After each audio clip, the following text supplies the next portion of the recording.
তো আজকে দেখো ক্লাস 7-এর ইংলিশে যে ডাফ অ্যান্ড ডাটির বইটা রয়েছে, অর্থাৎ তুলসী প্রকাশনের যে বইটা রয়েছে এর 245 পেজের যে এক্সারসাইজগুলো রয়েছে সেগুলো নিয়ে আজকে আলোচনা হবে, এবং এটা ফার্স্ট ইউনিটের মডেল সেট নাম্বার 5।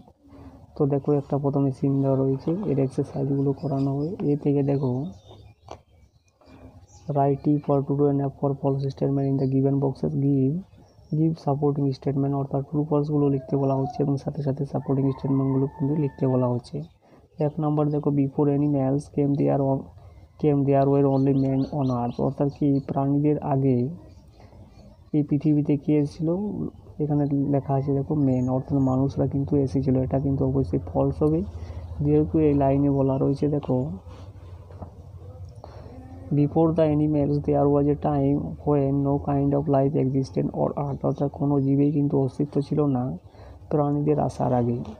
তো এটা অবশ্যই ফলস হবে, এবং সাপোর্টিং স্টেটমেন্ট কিন্তু ওইটাই লিখবো আমরা। দেখো before the animals there was a time when no kind of life existed on the earth.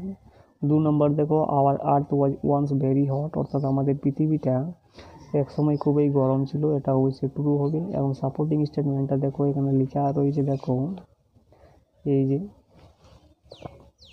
The earth was too hot for any living being to live on it. তো আমরা supporting statement কিন্তু এটা লিখবো দেখো the earth was too hot for any living being to live on it. এরপরে বিয়েরগুলো দেখো complete the following sentence with information from the text, অর্থাৎ কি এই সেন্টেন্সগুলোকে কমপ্লিট করতে বলা হচ্ছে টেক্সট থেকে তথ্য তুলে এনে। তো 1 নম্বর দেখো ফসিলস আর, অর্থাৎ জীবাশ্মগুলো হয়, অর্থাৎ জীবাশ্মগুলো কি the remains of old animals, অর্থাৎ কি প্রাণীদের যে অবশেষ রয়েছে মাটির নিচে সেটাকে কিন্তু জীবাশ্ম বলা হয়। এই দেখো লেখা রয়েছে the remains of old animals.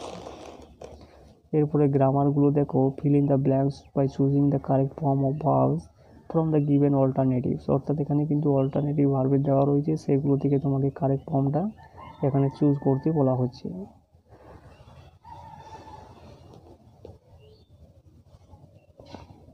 তো 1 নম্বর দেখো এখানে দেখো দে রয়েছে, দে থাকলে গোজ তো হবে না, আর ওয়াজ গোয়িংও হবে না। দে থাকলে কি হয়, সবসময় ওয়ের হয় অথবা এখানে গো হয়, তাহলে কি হবে দে আর গোয়িং টু স্কুল, অর্থাৎ তারা স্কুলে যাচ্ছে।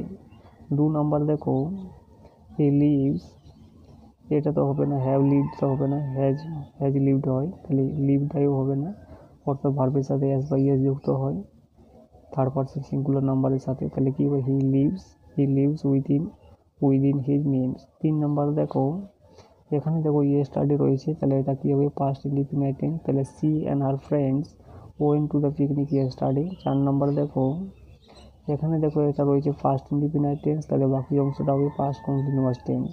তাহলে Rahim and I were eating when the bell rang,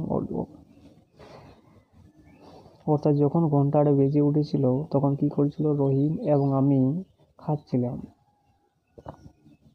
5 নম্বরে দেখো এখানে ইয়েস্টারডে রয়েছে, তাহলে এটা হবে পাস্ট ইনডিফিনিট টেন্স, তাহলে striker scored A goal in the football match yesterday.